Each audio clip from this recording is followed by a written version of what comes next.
ಚಿತ್ರದುರ್ಗ ಜಿಲ್ಲಾ ಕಾಂಗ್ರೆಸ್ ಕಚೇರಿಯಲ್ಲಿ ವೀಕ್ಷಕರ ಮುಂದೆ ಗದ್ದಲ ಕೋಲಾಹಲವೇ ನಡೆದಿದೆ. ಈ ಗದ್ದಲಕ್ಕೆ ಕಾರಣ ಕೇಳಿ ಮೂವರಿಗೆ ಕೆಪಿಸಿಸಿ ನೋಟಿಸ್ ಅನ್ನು ಜಾರಿ ಮಾಡಿದೆ. ಡಿಸಿಸಿ ಪ್ರಧಾನ ಕಾರ್ಯದರ್ಶಿ ಬಿಟಿ ಜಗದೀಶ್, ಮಹಿಳಾ ಘಟಕದ ಜಿಲ್ಲಾಧ್ಯಕ್ಷೆ ಗೀತಾ ನಂದಿನಿಗೌಡ ಮತ್ತು ಪ್ರೊಫೆಷನಲ್ ಸೆಲ್ ಜಿಲ್ಲಾ ಉಪಾಧ್ಯಕ್ಷ ಗುರುರಾಜ್ ಶೆಟ್ಟಿಗೆ ನೋಟಿಸ್ ಅನ್ನು ಜಾರಿ ಮಾಡಲಾಗಿದೆ. ಮಹಿಳಾ ಘಟಕದ ಜಿಲ್ಲಾಧ್ಯಕ್ಷೆ ಗೀತಾ ನಂದಿನಿಗೌಡ, ಪ್ರೊಫೆಷನಲ್ ಸೆಲ್ ಜಿಲ್ಲಾ ಉಪಾಧ್ಯಕ್ಷ ಗುರುರಾಜ್ ಶೆಟ್ಟಿಗೂ ಕೂಡ ನೋಟಿಸ್ ಅನ್ನು ಜಾರಿ ಮಾಡಲಾಗಿದೆ. ನಿನ್ನೆ ಚಿತ್ರದುರ್ಗ ಕಾಂಗ್ರೆಸ್ ಕಚೇರಿಯಲ್ಲಿ ನಡೆದಿದ್ದ ಶ್ರೀಜನ್ ಸಂಘಟನಾ ಸಭೆ, ಕಾಂಗ್ರೆಸ್ ಕಚೇರಿಯಲ್ಲಿ ನಡೆದಿದ್ದಂತಹ ಸಭೆ ಇದು ಚಿತ್ರದುರ್ಗದಲ್ಲಿ. ಆದರೆ ಸಭೆಯಲ್ಲಿ ವಿನಾಕಾರಣ ಗದ್ದಲ ಮಾಡಿ ಮುಜುಗರವನ್ನು ಸೃಷ್ಟಿ ಮಾಡಲಾಗಿತ್ತು.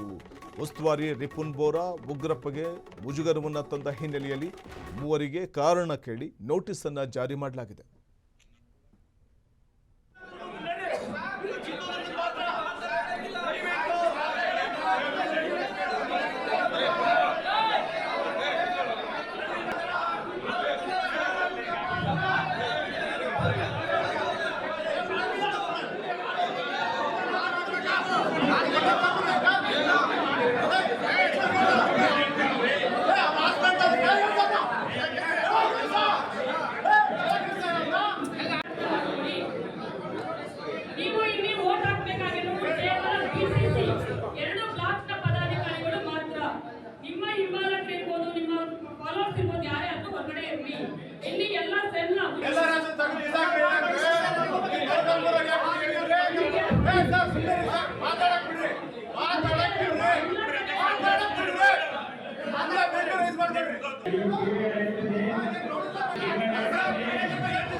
ಚಿತ್ರದುರ್ಗದ ಜಿಲ್ಲಾ ಕಾಂಗ್ರೆಸ್ನಲ್ಲಿ ಎಲ್ಲವೂ ಸರಿಯಿಲ್ಲ ಅನ್ನುವಂಥದ್ದು ಮೇಲ್ನೋಟಕ್ಕೆ ಸ್ಪಷ್ಟವಾಗಿತ್ತು.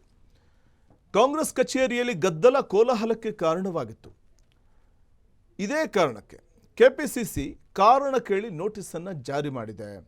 ಸೊ ಈ ನೋಟಿಸ್ಗೆ ಉತ್ತರವನ್ನು ಕೊಡಿ ಅಂತ ಮೂವರಿಗೆ ಕೆಪಿಸಿಸಿ ಕಚೇರಿ ನೋಟಿಸ್ ಅನ್ನು ಜಾರಿ ಮಾಡಿದೆ. ಡಿಸಿಸಿ ಪ್ರಧಾನ ಕಾರ್ಯದರ್ಶಿ ಬಿಟಿ ಜಗದೀಶ್ ಸೇರಿದಂತೆ ಮಹಿಳಾ ಘಟಕದ ಜಿಲ್ಲಾಧ್ಯಕ್ಷೆ ಗೀತಾ ನಂದಿನಿಗೌಡ ಮತ್ತು ಇದೇ ಸಂದರ್ಭದಲ್ಲಿ ಒಟ್ಟು ಮೂವರಿಗೆ ನೋಟಿಸನ್ನು ಜಾರಿ ಮಾಡಲಾಗಿರುವಂಥದ್ದು. ಗುರುರಾಜ್ ಶೆಟ್ಟಿಗೂ ಕೂಡ ನೋಟಿಸ್ ಹೋಗಿದೆ. ಪ್ರೊಫೆಷನಲ್ ಸೆಲ್ ಜಿಲ್ಲಾ ಉಪಾಧ್ಯಕ್ಷರಿಗೂ ನೋಟಿಸ್ ಹೋಗಿದ್ದು ಈ ನೋಟಿಸ್ಗೆ ಉತ್ತರಿಸಬೇಕಾಗಿದೆ. ಆದರೆ ಅಲ್ಲಿ ಕಂಡುಬಂದಂಥ ಒಂದಷ್ಟು ಬೆಳವಣಿಗೆ, ನಿನ್ನೆ ಆದಂಥ ಗದ್ದಲ ಕೋಲಾಹಲ ಇವೆಲ್ಲವನ್ನು ನೋಡಿದಾಗ ಎಲ್ಲವೂ ಸರಿಯಿಲ್ಲ ಜಿಲ್ಲಾ ಕಾಂಗ್ರೆಸ್ನಲ್ಲಿ ಅನ್ನುವಂಥದ್ದು ಸ್ಪಷ್ಟವಾಗಿ ಕಂಡುಬರ್ತಿದೆ.